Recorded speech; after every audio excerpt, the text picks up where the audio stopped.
मुख्य समाचार। शहर भर में मकर संक्रांति का पर्व हर्षोल्लास पूर्वक संपन्न। बच्चों और युवाओं ने पतंगबाजी कर लिया आनंद। जगह जगह भंडारे का भी हुआ आयोजन।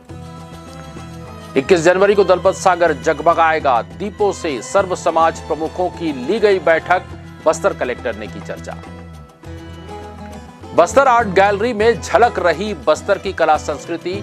निशा स्वर फाउंडेशन द्वारा लगाई गई है जीवंत प्रदर्शनी। और 67वीं शालेय क्रीड़ा प्रतियोगिता में हिस्सा लेने देश भर से पहुंचे हैं खिलाड़ी। कर रहे खेलों का उत्कृष्ट प्रदर्शन। This program is brought to you by VD Pharmaceuticals, Journey towards Health. नमस्कार, आप देख रहे हैं बस्तर की बात। मैं हूं उपेंद्र। बढ़ते हैं खबरों की तरफ। शहर भर में आज सोमवार 15 जनवरी को मकर संक्रांति का पर्व श्रद्धा और भक्ति पूर्वक संपन्न हुआ। इस दिन सूर्य के उत्तरायण में आने का स्वागत किया जाता है। शास्त्रों में उत्तरायण की अवधि को देवताओं का प्रभात काल माना जाता है। इस दिन तिल का दान करने का खास महत्व बताया गया है।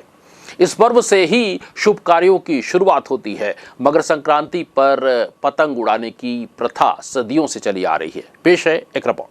ग्रहों के राजा सूर्यदेव जब मकर राशि में प्रवेश करते हैं तब मकर संक्रांति का पर्व मनाया जाता है। ये हिंदू धर्म का एक प्रमुख त्योहार है। इस दिन सूर्य देव की पूजा उपासना की जाती है। मान्यता है कि मकर संक्रांति के दिन सूर्य देव की आराधना करने से मानव के सभी कष्ट दूर होते हैं और घर में सुख समृद्धि और खुशहाली आती है। इस दिन सूर्य की उत्तरायण गति आरंभ होती है और इसी कारण इसको उत्तरायणी भी कहते हैं। मकर संक्रांति के दिन से ही खरमास का भी समापन हो जाता है और शादी ब्याह जैसे शुभ और मांगलिक कार्यों पर लगी रोक हट जाती है। हमारी भारतीय परंपरा और संस्कृति में एकता का सूत्र निहित है। भारतीय संस्कृति ऐसे कई पारंपरिक अवसरों और त्योहारों से समृद्ध है जिनके माध्यम से एकता और अखंडता का संदेश प्रवाहित होता है। श्रद्धा और भक्ति का पर्व मकर संक्रांति बस्तर में हर्षोल्लास के साथ मनाया गया। इस मौके पर पतंग उत्सव के साथ साथ पारंपरिक खेलों और भंडारे का भी आयोजन किया गया। मकर संक्रांति के दिन से ही सूर्य उत्तर की ओर गमन करने लगता है। इस पर्व से ही शुभ कार्यों की शुरुआत हो जाती है। ऐसे में शुभता की शुरुआत का जश्न मनाने के लिए पतंग का सहारा लिया जाता है। घर में शुभता के आगमन की खुशी में मकर संक्रांति पर पतंग उड़ाने की प्रथा सदियों से चली आ रही है। मकर संक्रांति का दिन सूर्य की दक्षिण से उत्तर दिशा में दक्षिणायन से उत्तरायण गति के प्रारंभ होने का दिन है। ज्योतिष शास्त्र में चंद्रमा की गति के आधार पर महीनों को दो भागों में बांटा गया है, कृष्ण पक्ष और शुक्ल पक्ष। इस तरह सूर्य की गति के आधार पर वर्ष को दो भागों में बांटा गया है, उत्तरायण और दक्षिणायन। उत्तरायण में पृथ्वी को प्रकाशमय माना जाता है और दक्षिणायन में अंधकारमय। उत्तरायण में रातें छोटी, दिन बड़े, प्रकाश प्रखर, मौसम गर्म और दक्षिणायन में रातें बड़ी, दिन छोटे, प्रकाश कम और मौसम सर्द होता है। उत्तरायण को हमारे शास्त्रों में देवताओं का दिन यानी शुभ और दक्षिणायन को देवताओं की रात्रि अर्थात अशुभ माना गया है। कहा गया है कि उत्तरायण के 6 प्रकाशमय महीनों में शरीर का त्याग करने से व्यक्ति पुनर्जन्म के बंधन से मुक्त हो जाता है। हमारी पृथ्वी पर जो भी जीवन है, सौंदर्य है, रंग है, वो सूर्य के कारण ही है।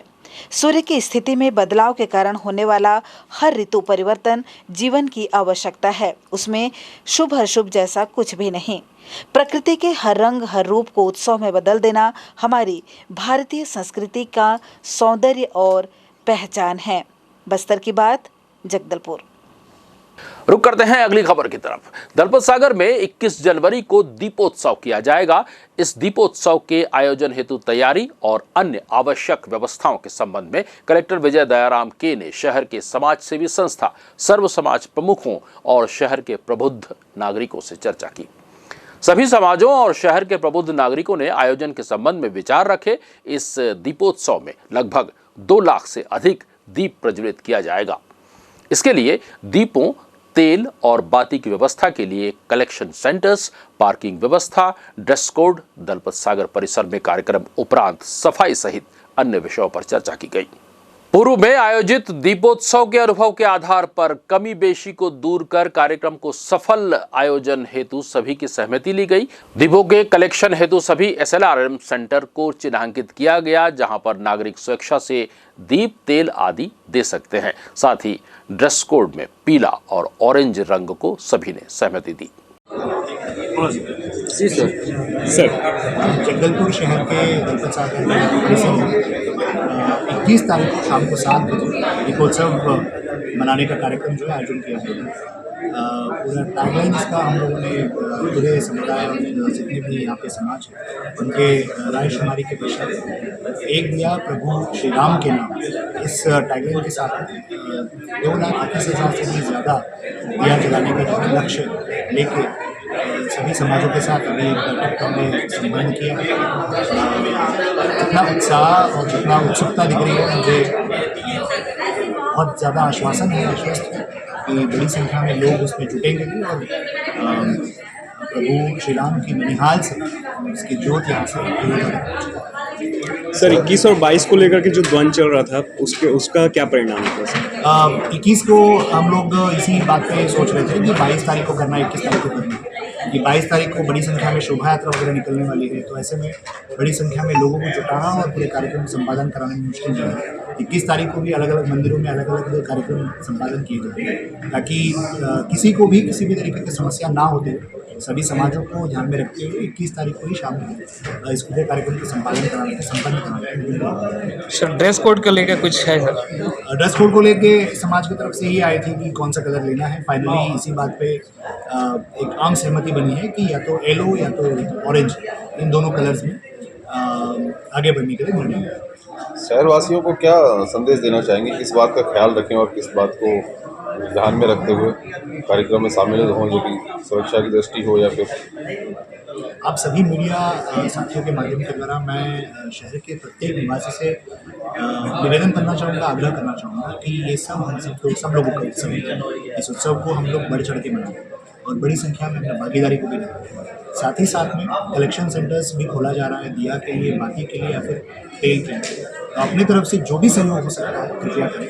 साथ ही साथ में जो कलेक्शन सेंटर्स के रूप में अभी वर्तमान में ये अपना जो दंतेश्वरी मंदिर के सामने और दलपत सागर के सामने का जो मंदिर है वहाँ पे किया जा रहा है, उसके साथ में लोगों का जो डिमांड को देखते हुए और कलेक्शन सेंटर्स हम लोग खोलेंगे। इसमें आप अपना जो व्हीकल्स हैं उसको ना लाएं, उसको पार्किंग स्थल चिन्हित किया जाएगा। इसके लिए भी पहले से प्रचार प्रसार किया जाएगा। इसमें आप लोग अपना गाड़ी को छोड़ के आए और प्रशासन की तरफ से जो भी आमतौर पर जितने भी निर्देश जारी किए गए हैं, क्योंकि बड़ी आयोजन है, बड़ी संख्या में लोग जुटेंगे, तो बड़ी संख्या में जब लोग जुटेंगे तो आमतौर पर जो प्रशासन की तरफ से जो भी निर्देश जारी होगा उसको सूक्ष्मता से समझें और उसको पालन करें। सर इस बार नया करने का कुछ सुझाव आई है क्या? इसमें थीम को लेके बात आ रही है कि स्वच्छता करने के लिए बात आ रही है। इसके अलावा जो शिक्षा को लेके इसमें जोड़ने के लिए बात आ रही है। हम कोशिश किया जाएगी जितने भी सुझाव आया हुआ है उसको शामिल करते हुए हम लोग इस कार्यक्रम में संभालेंगे। 67वें राष्ट्रीय शालेय फेंसिंग प्रतियोगिता 14 जनवरी को धर्मपुरा के क्रीड़ा परिसर में आयोजित की गई। इस प्रतियोगिता के दूसरे दिन एपी टीम चैंपियनशिप बालक बालिका के मुकाबले खेले गए, जिसमें प्रथम सेमीफाइनल मुकाबला तेलंगाना और दिल्ली की टीम के बीच खेला गया, जिसमें तेलंगाना ने दिल्ली को 15-14 से जीतकर फाइनल में प्रवेश किया। दूसरे सेमीफाइनल मुकाबले में मणिपुर एवं महाराष्ट्र के बीच खेला गया, जिसमें महाराष्ट्र ने 15-13 से जीतकर फाइनल पहुंची। फाइनल मुकाबला तेलंगाना और महाराष्ट्र के मध्य हुआ, जिसमें महाराष्ट्र ने 15-10 में जीत दर्ज कर स्वर्ण पदक जीता। रजत पदक तेलंगाना जबकि कांस्य पदक मणिपुर एवं दिल्ली के नाम रहा। बालक एपी टीम चैंपियनशिप में फाइनल मुकाबला हरियाणा एवं तेलंगाना टीम के बीच खेला गया, जिसमें हरियाणा ने 15-10 से जीतकर स्वर्ण पदक अपने नाम किया। रजत पदक तेलंगाना के नाम रहा, कांस्य पदक तमिलनाडु और बिहार के नाम रहा। कल के मुकाबले में आगे आज दूसरे दिन सेम्बर इवेंट बालक टीम चैंपियनशिप के सेमीफाइनल मुकाबले खेले गए, जिसमें प्रथम सेमीफाइनल मुकाबले में हरियाणा एवं तमिलनाडु की टीम के मध्य खेला गया, जिसे हरियाणा ने 15-7 से जीतकर फाइनल मुकाबले पहुंचे। दूसरा सेमीफाइनल छत्तीसगढ़ प्रदेश टीम एवं जम्मू एंड कश्मीर के मध्य खेला गया, जिसमें जम्मू ने एक तरफा जीत दर्ज कर 15-1 से हराकर फाइनल में प्रवेश किया। फाइनल मुकाबला हरियाणा एवं जम्मू एंड कश्मीर के मध्य खेला गया, जिसे हरियाणा ने कड़े मुकाबले में 15-11 से जम्मू एंड कश्मीर को हराकर स्वर्ण पदक अपने नाम किया। कांस्य पदक छत्तीसगढ़ प्रदेश एवं तमिलनाडु टीम के नाम रहा, जबकि जम्मू एंड कश्मीर की टीम को रजत पदक से संतोष करना पड़ा। धर्मपुरा स्थित क्रीड़ा परिसर में 67वीं राष्ट्रीय शालेय क्रीड़ा तलवारबाजी प्रतियोगिता का आयोजन किया गया। इस प्रतियोगिता में पूरे देश भर के खिलाड़ी बस्तर में अपनी उत्कृष्ट प्रतिभा को प्रदर्शित करने आए हुए हैं। इस अवसर पर जिला पंचायत अध्यक्ष वेदवती कश्यप ने कहा कि ये बस्तर के लिए गौरव का क्षण है। हर प्रतियोगिता में जीत हार अवश्य मिलती है, लेकिन खेल भावना के साथ अपनी श्रेष्ठतम हुनर को दिखाना एक खिलाड़ी के लिए ज्यादा महत्वपूर्ण होता है। धर्मपुरा में 67वीं राष्ट्रीय शालेय क्रीड़ा प्रतियोगिता के तलवारबाजी स्पर्धा के शुभारंभ अवसर पर खिलाड़ियों को मुख्य आतिथ्य की आसंदी से अपनी शुभकामनाएं देते हुए उन्होंने कहा कि पढ़ाई के साथ साथ खेलकूद भी जरूरी है। खिलाड़ी इस क्षेत्र में अपना करियर बना सकते हैं। इस मौके पर जिला पंचायत अध्यक्ष मनीराम कश्यप और नगर निगम के नेता प्रतिपक्ष संजय पांडे ने भी खिलाड़ियों को उत्कृष्ट प्रदर्शन करने के लिए शुभकामनाएं दी। इस मौके पर स्वागत उद्बोधन में संयुक्त संचालक स्कूल शिक्षा जगदलपुर संजीव श्रीवास्तव ने बताया कि इस 67वीं राष्ट्रीय शालेय क्रीड़ा प्रतियोगिता के तलवारबाजी स्पर्धा में देश के 14 राज्यों और 4 राष्ट्रीय स्तर के उत्कृष्ट संस्थाओं कुल 18 खेल दलों के 376 खिलाड़ी शामिल हो रहे हैं, जिसमें 14 वर्ष आयु वर्ग के बालक बालिकाएं अपने खेल जौहर का प्रदर्शन करेंगे। इन टीमों का 44 खेल अधिकारी और खेल प्रशिक्षक नेतृत्व कर रहे हैं। ये स्पर्धा 14 से 17 जनवरी तक चलेगी। इस दौरान महारानी लक्ष्मीबाई कन्या उच्चतर माध्यमिक विद्यालय की छात्राओं ने बस्तर की लोक संस्कृति को प्रदर्शित करने वाली पारंपरिक लोक नृत्य की आकर्षक प्रस्तुति दी। वहीं स्वामी आत्मानंद उत्कृष्ट अंग्रेजी माध्यम स्कूल जगदलपुर के छात्र छात्राओं ने भारत की एकता अखंडता को रेखांकित करते हुए विभिन्न प्रदेशों की लोक नृत्यों की प्रस्तुति दी। 67वीं राष्ट्रीय शालेय क्रीड़ा प्रतियोगिता के तलवारबाजी स्पर्धा के उद्घाटन मैच में गुजरात के खिलाड़ी ने दिल्ली के खिलाड़ियों को परास्त किया। खेल के दूसरे दिन भी खिलाड़ियों ने अपना उत्कृष्ट प्रदर्शन करते हुए खेल भावनाओं को बनाए रखा है। बस्तर की बात, जगदलपुर।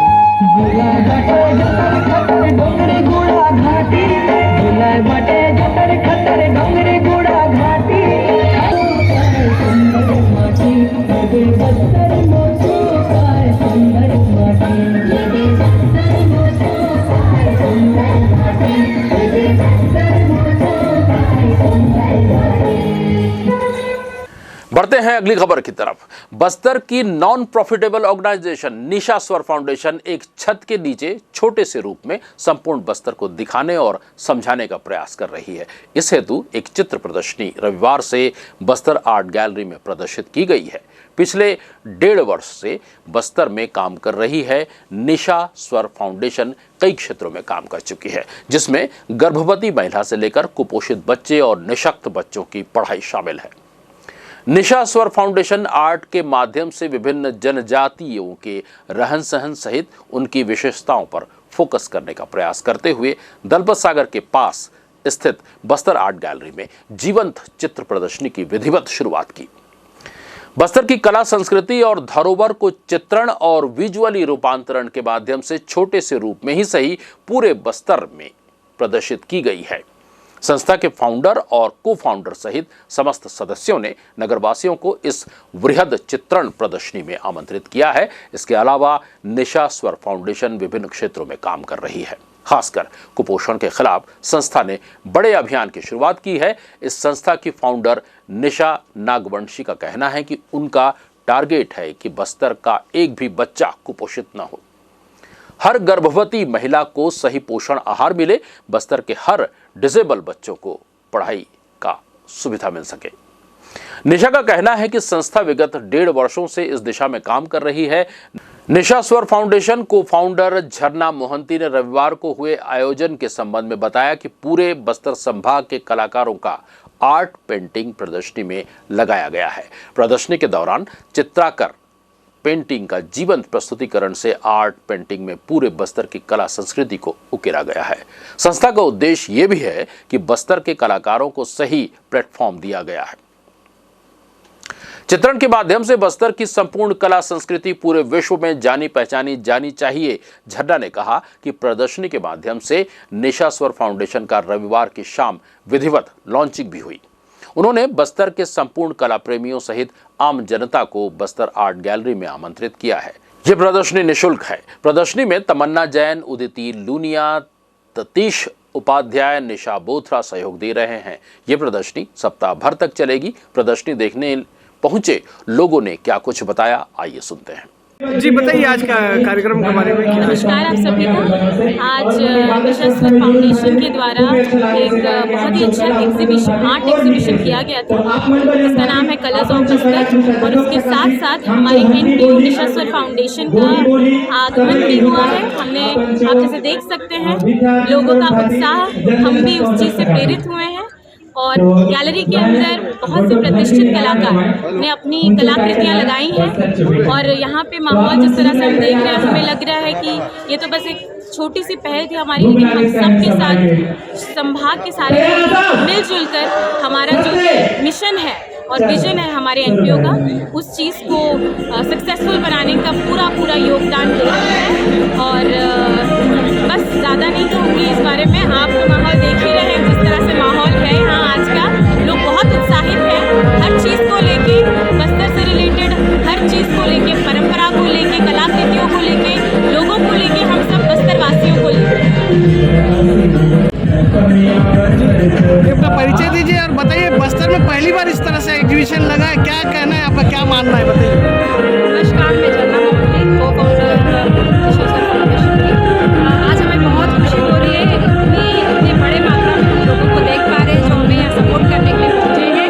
हाँ, ये ज़रूर है, हमें आज सारे जो हमारे कलाकार यहाँ पे आए थे हमारे पेंट को लेके, 100 से ऊपर हमें यहाँ पेंट मिले थे लास्ट 7 दिनों में।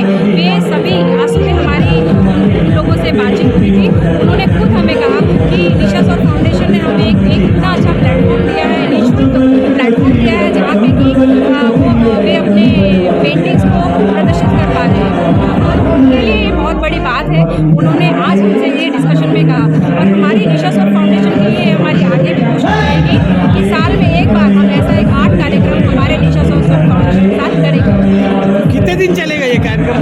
जी, अभी तो ये आज एक दिन का कार्यक्रम है निशा स्वर फाउंडेशन के साथ में, और आर्ट एग्जीबिशन ये जो आप देख रहे हैं पेंटिंग से, ये हमारा लगे रहेगा अभी लगभग 2 दिन तक। जी अपना परिचय बताइए और बताइए कि आप यहाँ क्या देख रहे हैं और क्या महसूस कर रहे हैं। मेरा नाम बिजू विश्वास है और यहाँ पे जो आने के बाद जो महसूस हुआ, तब जो बस्तर के जो हैंडीक्राफ्ट्स है, सही मायने में ये विश्व प्रसिद्ध, ऐसा नहीं बोलूँगा कि प्रसिद्ध नहीं है, लेकिन किसी न किसी वजह से ये बाहर उस तरह से जा नहीं पा रहा है। इनका जो भी कोलाबोरेशन है, ये जो चाह रहे हैं कि ये जो मतलब सोच है कि इस चीज़ को अब आगे बढ़ाएं। आप यहाँ से देख सकते हैं रथ है और मतलब बाहर से भी यदि कोई नया व्यक्ति यहाँ पे आता है तो मैं समझता हूँ कि बस्तर के बारे में समूची जानकारी यहीं से मिल जाएगा। तीरथगढ़ का पोस्टर है और सारी चीज़ों के पोस्टर यहाँ पे है। मैं समझता हूँ ये जो यहाँ पे आर्ट और गैलरी बना हुआ है बहुत ही सुंदर है, बहुत ही शानदार है। तो ऐसे आयोजन आगे भी भविष्य में होते रहना चाहिए। तो मैं अपने माध्यम से सभी को धन्यवाद कहना चाहता हूँ कि आप बहुत अच्छा आयोजन किया है। संस्था वालों को कुछ कहना चाहेंगे कि इसको लेकर? हाँ, संस्था वाले निश्चित रूप से कहना चाहूँगा कि उनके माध्यम से ही आज हम यहाँ जमा हुए, उनके माध्यम से ही ये सारी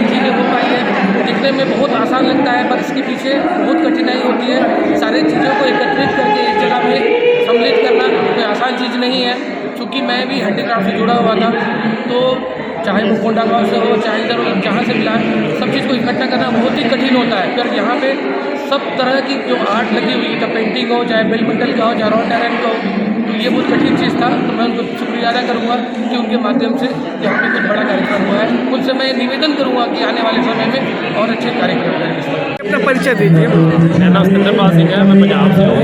तो बस्तर में आए हुए 2 साल हो गए हैं और पहली बार ऐसा लोकेशन देख रहा हूँ कि जहाँ पे बहुत सारे बस्तर आर्ट लगे हुए हैं। वहाँ पे बहुत अच्छा चल रहा है और निशा फाउंडेशन का भी उद्घाटन हुआ है। तो बहुत अच्छी तरह से लोग साहित्य की ये सब चीज़ें कर रहे हैं, बहुत मज़ा आ रहा है। पहली बार मेरे को लगता है कि ऐसा कुछ हुआ है कि बस्तर के लोगों के लिए, बस्तर के वासियों के लिए। और आगे भी ऐसे कोई आयोजन करने का इरादा है, क्या है बताइए। इन फ्यूचर कुछ भी होगा, हम अगर आयोजन करने का, इससे बड़ा आयोजन करने का मौका मिलेगा तो हम जरूर करेंगे।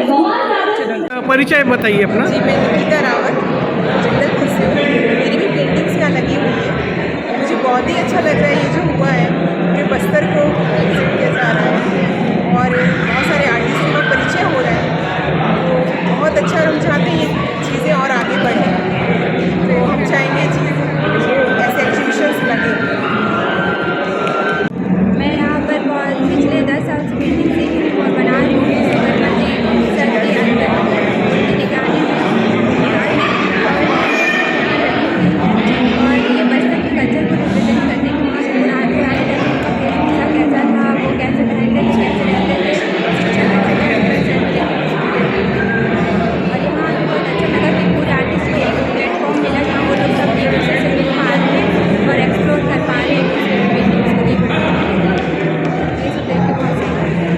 क्या आपको क्या लगता है, कोई अगर नया व्यक्ति कहीं बाहर से आता है तो पूरा बस्तर को समझ जाएगा यहाँ देख करके, घूम करके? वो पूरे बस्तर को समझ जाएगा यहाँ देख करके, क्योंकि यहाँ पर जो पेंटिंग लगी है वो एक एक पेंटिंग में ना पूरे जो भी कल्चर है यहाँ की, जो भी रिवाज है, स्ट्रक्चर है, सबको दिखाया गया है। जगदलपुर के धर्मपुरा स्थित महात्मा गांधी कन्या आश्रम में रविवार को शिक्षण गण और अध्यक्षा महोदय द्वारा प्रेस वार्ता कर बताया गया कि इस प्रेस कॉन्फ्रेंस का मुख्य कारण बच्चों के आंतरिक प्रतिभाओं को समाज के सामने लाना और दूर दराज इलाकों में आने वाले बच्चों को बड़े शहरों की मुख्य धारा में जोड़ना है। जगदलपुर के पथरागुड़ा के निवासी पवन गुप्ता ने बताया कि वो एक व्यवसायी हैं और संगीत के क्षेत्र में रुचि रखते हैं। उनके पास संगीत से संबंधित काफी सारे वाद्य यंत्र हैं जिनके द्वारा वो विगत 15 दिनों से आश्रम के बच्चों को संगीत सिखा रहे हैं।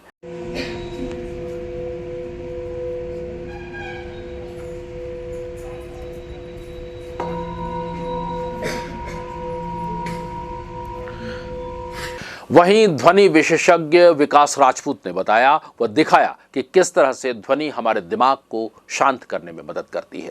आश्रम की शिक्षिका सुजाता साहू ने बताया कि वो 25 सालों से आश्रम में बच्चों को पढ़ा रही हैं और अपनी सेवा दे रही हैं, लेकिन आज भी उनकी मेहनताना बहुत कम है। मैं श्रीमती सुजाता साहू, मैं महात्मा गांधी की टीचर हूँ और मैं 25 साल से यहाँ जुड़ी हुई हूँ। हमारे यहाँ जो अध्यक्षा महोदय हैं बहुत अच्छे हैं और हमारे यहाँ संस्था जन सहयोग से चलती है, जो कि अभी बहुत परेशानी जा रहा है। सरकार से हम लोग बहुत अनुदान के लिए रिक्वेस्ट कर रहे हैं, लेकिन कहीं से हम लोग को कोई सहयोग नहीं मिल रहा है और हमारी टीचरों की पेमेंट भी बहुत कम है मानदान के आकार में। तो मेरा यही कहना है, ये हम पत्रकारों से और सभी भाइयों से, कि इस चीज़ को हमारा आगे बढ़ाएं ताकि हमारा आश्रम सुरक्षित आगे चले और हमारे टीचरों को भी कुछ माने पेमेंट मिले और हमारे बच्चे हमारे आजकल अच्छा से चले। जी, मेरा नाम पवन गुप्ता है और मैं जगदलपुर में मेडिकल का व्यवसायी हूँ। और पिछले कुछ समय मुझे ललित जी ने इस जगह को इंट्रोड्यूस किया और यहाँ आने के बाद मैंने ये देखा यहाँ बच्चों में बहुत ज़्यादा टैलेंट है, जिन्हें अगर थोड़ा सा भी हम उसे सपोर्ट करें तो ये आगे चल के बहुत अच्छा कर सकते हैं। तो मैंने यहाँ पर म्यूज़िक और मैथ्स के माध्यम से इनको थोड़ी सप्ताह में 1-2 दिन छोटी मोटी ट्रेनिंग देनी शुरू की, तो इनका बौद्धिक विकास इससे बढ़े और म्यूज़िक के प्रति भी थोड़ी नॉलेज, जो बेसिक नॉलेज है, इनके दिमाग में आए। तो भविष्य में अगर इस क्षेत्र में बढ़ना चाहे तो उनको एक गाइडलाइन मिल जाए कि हाँ भाई ये कर सकते हैं। तो जो टैलेंट है वो आज देखने को मिला। ये लोग बहुत बढ़िया कीबोर्ड इंस्ट्रूमेंट बजा रहे हैं, वायलिन भी बजा रहे हैं, कोई बांसुरी बजा रहा है, कीबोर्ड बजा रहे हैं। तो ऐसे 4-6 इंस्ट्रूमेंट ये लोग बेसिक नॉलेज इनको मिल चुकी है और आगे भविष्य में हम कुछ ऐसे लोगों को कनेक्ट करेंगे जो इनको एडवांस नॉलेज में भी ले जा सके। और इनका ग्रोथ हो। हमारा बस यही उद्देश्य है। धन्यवाद। मैं संजय कुमार गुप्ता, स्टेट गवर्नमेंट में ट्राइबल वेलफेयर में सर फर्स्ट टाइम मैं यहाँ आया, मुझे ऐसा लगा इन बच्चों में टैलेंट बहुत है।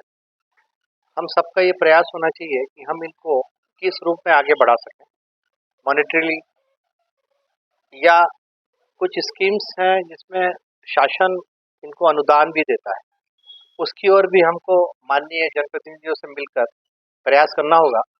और इन बच्चों के जो बच्चे इतने इंटीरियर से हैं, इन बच्चों को अपने यहाँ सुविधाएं नहीं मिलती हैं।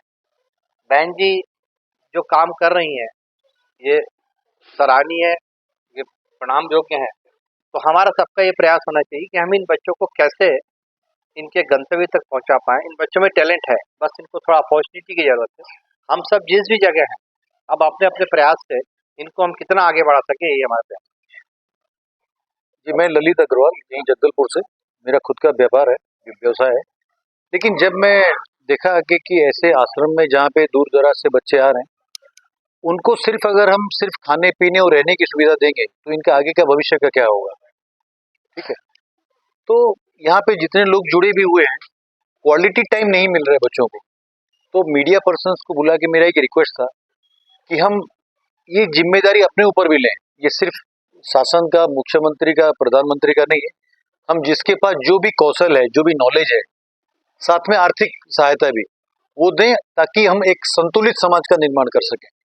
ये तो धीरे धीरे ये गैप बढ़ता जा रहा है। जो लोग बेरोजगार हैं उनका स्थिति काफी खराब है, और जो लोग फाइनेंशियली रिच हैं वो बहुत ही रिच होते जा रहे हैं। तो ये आने वाले समय के लिए खतरा भी है। तो मैं आप लोगों के मार्फत ये मैसेज देना चाहता हूँ प्रशासन को भी और सभी समाज के लोगों को कि थोड़ा हम हर किसी के बारे में सोचें, जहाँ पे हमारी जरूरत पड़ सके हम थोड़ा कंट्रीब्यूट करें। और अब रुख करते हैं अगली खबर की तरफ। विकसित भारत संकल्प यात्रा के तहत नगर पालिका निगम जगदलपुर में तीसरे दिन एक शिविर आयोजित किया गया। यह शिविर रेलवे मैदान और पीजी कॉलेज में आयोजित किया गया। संकल्प शिविर के तीसरे दिन महापौर सफीरा साहू, निगम अध्यक्षा कविता साहू, कलेक्टर विजय दयाराम के सहित क्षेत्र के जनप्रतिनिधि और नगर निगम आयुक्त हरीश मंडावी तथा जिला प्रशासन के अधिकारी कर्मचारी एवं बड़ी संख्या में गणमान्य नागरिक उत्साह के साथ शामिल हुए। इस मौके पर महापौर सफीरा साहू ने अपने संबोधन में कहा कि केंद्र सरकार की जन कल्याणकारी योजनाओं से अंतिम छोर के अंतिम व्यक्ति को लाभान्वित करने हम सब मिलकर प्रयास करें। पात्र जरूरतमंद लोगों को योजनाओं की जानकारी देने के साथ उन्हें लाभान्वित किए जाने सहभागिता निभाएं। शिविर के माध्यम से हजारों की संख्या में शहर के नागरिकों ने शासन की योजनाओं का लाभ लिया। इस दौरान नगर निगम अध्यक्षा कविता साहू ने कहा कि समाज के सभी लोगों को विकास से जोड़ना है। इसी मंशानुरूप समाज के सभी वर्गों को भारत सरकार की योजनाओं से लाभान्वित करने के लिए विकसित भारत संकल्प यात्रा चलाया जा रहा है। उन्होंने संकल्प शिविरों में अधिक से अधिक लोगों को उपस्थित होकर सरकार की विभिन्न योजनाओं से लाभान्वित होने का आग्रह किया है। कलेक्टर विजय दयाराम के ने कहा कि केंद्र शासन की जनहित योजनाओं का लाभ जनमानस को मिले, इसी उद्देश्य से नगर निगम क्षेत्र में 3 दिवसीय विकसित संकल्प यात्रा का शिविर लगाया गया। विकसित संकल्प यात्रा शिविर के माध्यम से शहर के हजारों की संख्या में लोगों ने इसका लाभ उठाया। उन्होंने बताया कि नागरिकों के आवेदन पर तत्काल कार्रवाई की गई। 16 दिसंबर से जिले के प्रत्येक पंचायत में विकसित भारत संकल्प यात्रा शिविर का आयोजन किया गया है। अब तक 300 से अधिक पंचायतों में आयोजन कर 2,70,000 से अधिक लोगों को लाभ मिल चुका है। इस मौके पर कलेक्टर ने सभी जनप्रतिनिधियों, अधिकारी, कर्मचारियों तथा नागरिकों को विकसित भारत बनाने की शपथ दिलाई। संकल्प शिविर में स्कूली छात्र छात्राओं के द्वारा रंगारंग सांस्कृतिक कार्यक्रमों की प्रस्तुति दी गई। LED वैन के माध्यम से शासन की योजनाओं से संबंधित जानकारी भी दी गई। साथ ही प्रधानमंत्री विकसित भारत संकल्प संदेश को नागरिकों ने सुना। चोरी के मामले में एक आरोपी को बस्तर पुलिस ने धर दबोचा है। चोर ने घर के द्वितीय तल में ताला तोड़कर अंदर घुसकर सामानों की चोरी की थी। 24 घंटे के भीतर आरोपी कोतवाली पुलिस की गिरफ्त में है। आरोपी के कब्जे से ceiling fan, table fan, gas चूल्हा, इलेक्ट्रोसोवियर, ड्रिल मशीन रॉड बरामद किया गया है। आरोपी का नाम अजय सक्सेना है। बढ़ते हैं अगली खबर की तरफ। शहर में यातायात नियमों का उल्लंघन करने वाले व्यक्तियों पर बस्तर पुलिस द्वारा कार्रवाई की गई है। शहर में अलग अलग जगहों में वाहन चालकों पर मोटर व्हीकल एक्ट के तहत यह कार्रवाई की गई। शहर में वाहन चालकों के द्वारा शराब पीकर वाहन चलाने और यातायात नियमों का पालन नहीं करने पर पुलिस द्वारा कार्रवाई की गई। थाना सिटी कोतवाली में लगभग 26 वाहन चालकों पर चालानी कार्रवाई की गई है। बस्तर पुलिस द्वारा आपराधिक तत्वों के विरुद्ध लगातार कार्रवाई की जा रही है। ज्ञात हो कि शहर के अलग अलग क्षेत्रों से 4 पहिया 2 पहिया वाहन चालकों के द्वारा शराब पीकर वाहन चलाने, यातायात नियमों का पालन न कर वाहन चलाया जा रहा था। टीम के द्वारा शहर के कुल 32 4 पहिया 2 पहिया वाहन चालकों के खिलाफ कार्रवाई की गई है। खतरनाक तरीके से ये वाहन चलाने, बिना लाइसेंस के वाहन चलाने और शराब पीकर गाड़ी चलाने वाले के 6 प्रकरण 185 MV एक्ट और 26 प्रकरण MV एक्ट की विभिन्न धाराओं के तहत चालानी कार्रवाई कर 11,500 रुपए शमन शुल्क वसूला गया। साथ ही साथ अधिक आवाज निकालने वाले 20 से अधिक 2 पहिया वाहनों के साइलेंसर को मौके पर निकलवाने की कार्रवाई की गई। उन्हें यातायात नियमों के बारे में बताया गया और नियमों का पालन कर वाहन चलाने की समझाइश दी गई। मकर संक्रांति के दिन से सूर्य दक्षिणायन से उत्तरायण होने के साथ ही मकर संक्रांति के पर्व पर पतंग उड़ाना सेहत के लिए विशेष रूप से लाभदायी माना गया है। हालांकि पतंग उड़ाने के पीछे कोई धार्मिक कारण नहीं है, लेकिन फिर भी सेहत को देखते हुए इस दिन पतंग उड़ाना अच्छा माना जाता है। अमूमन सर्दी के मौसम में लोग रजाई कंबल में दुब के रहना पसंद करते हैं, लेकिन सूर्य के उत्तरायण के दिन अगर कुछ देर धूप के संपर्क में रहा जाए तो इससे शरीर के कई रोग स्वतः ही नष्ट हो जाते हैं। वैज्ञानिक तथ्यों के अनुसार उत्तरायण में सूर्य की गर्मी शीत के प्रकोप व शीत के कारण होने वाले रोगों को समाप्त करने की क्षमता रखती है। ऐसे में घर की छतों पर जब लोग पतंग उड़ाते हैं तो सूरज की किरणें एक औषधि की तरह काम करती हैं। शायद इसीलिए मकर संक्रांति के दिन को पतंग उड़ाने का दिन भी कहा जाता है। जगदलपुर शहरवासी अपने अपने घरों के छत के ऊपर पहुंचकर अपने मित्रों और परिवार के साथ पतंग उड़ाकर एक दूसरे से जमकर पतंग का पेच लड़ाया, जिसमें सभी लोग हंसी खुशी पतंग उड़ाने का आनंद लिया। जगदलपुर शहर के लाल चर्च मैदान में स्वदेशी खादी महोत्सव में शहरवासियों की भीड़ उमड़ने लगी है। यहाँ आमजन स्वदेशी और खाद्य उत्पादों को खरीदने अपनी उत्सुकता जाहिर कर रहे हैं। अनुभवी कारीगरों द्वारा बनाए गए कश्मीरी पश्मीना शॉल, साड़ियाँ, सूट, जूट बैग, चूड़ियाँ आकर्षण का केंद्र बनी हुई हैं। इसके अलावा घरेलू उपयोगी सामग्रियाँ खरीदने लोग भारी संख्या में यहाँ पहुँच रहे हैं। आइए देखते हैं स्वदेशी खादी महोत्सव प्रदर्शनी में क्या क्या स्टॉल लगे हुए हैं। स्वदेशी खादी महोत्सव में Lucknowi chikan work suit top, Bhagalpuri silk suit sari, Kashmiri silk sari suit, Assam silk sari suit, handicraft bag, Pochampally patola sari suit, phulkari work sari suit, Chanderi suit, kosa silk material sari, Banarasi silk sari suit, top, jute bag, leather bag के अलावा ज्वेलरी के आइटम कई वैरायटी में यहाँ देखे जा सकते हैं। ये सभी स्टॉल उत्तर प्रदेश, बिहार, जम्मू कश्मीर, आसाम, गुजरात, पंजाब, मध्य प्रदेश, आंध्र प्रदेश, छत्तीसगढ़, उत्तर प्रदेश, राजस्थान, पश्चिम बंगाल, दिल्ली और जयपुर के कारीगरों द्वारा लगाई गई है। स्वदेशी खादी महोत्सव में देश के विभिन्न राज्यों से आए हुए बुनकरों, कलाकारों द्वारा तराशी गई वस्तुओं से मैदान पूरी तरह सज चुका है। हथकरघा और हस्तशिल्प की नायाब वस्तुओं का विशाल संग्रह शहरवासियों को अपनी तरफ आकर्षित कर रहा है।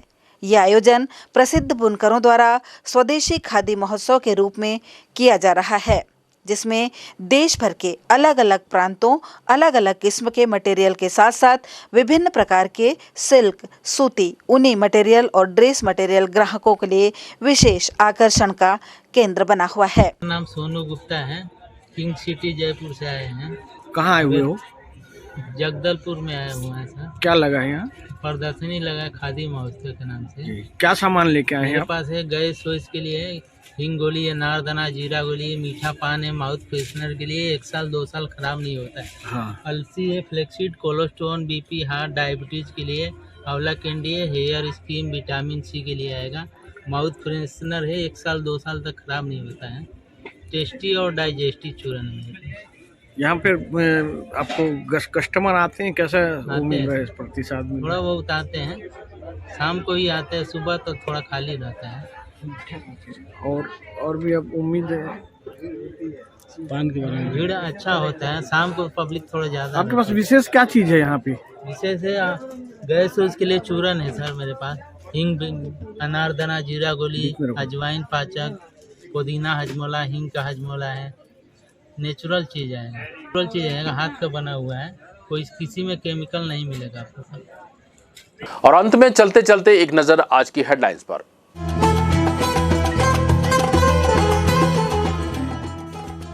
मुख्य समाचार, शहर भर में मकर संक्रांति का पर्व हर्षोल्लास पूर्वक संपन्न। बच्चों और युवाओं ने पतंगबाजी कर लिया आनंद। जगह जगह भंडारे का भी हुआ आयोजन। 21 जनवरी को दलपत सागर जगमगाएगा दीपों से। सर्व समाज प्रमुखों की ली गई बैठक। बस्तर कलेक्टर ने की चर्चा। बस्तर आर्ट गैलरी में झलक रही बस्तर की कला संस्कृति। निशा स्वर फाउंडेशन द्वारा लगाई गई है जीवंत प्रदर्शनी। और 67वीं शालेय क्रीड़ा प्रतियोगिता में हिस्सा लेने देश भर से पहुंचे हैं खिलाड़ी, कर रहे खेलों का उत्कृष्ट प्रदर्शन। बस्तर की बात में आज के लिए बस इतना ही। कल फिर आपसे मुलाकात होगी। जाने से पहले गुजारिश है कि आप हमारे चैनल को सब्सक्राइब करना ना भूलें। हमारा पता है बस्तर की बात, जगदलपुर। मुझे दीजिए इजाजत। नमस्कार। This program was brought to you by VD Pharmaceuticals. Journey towards health.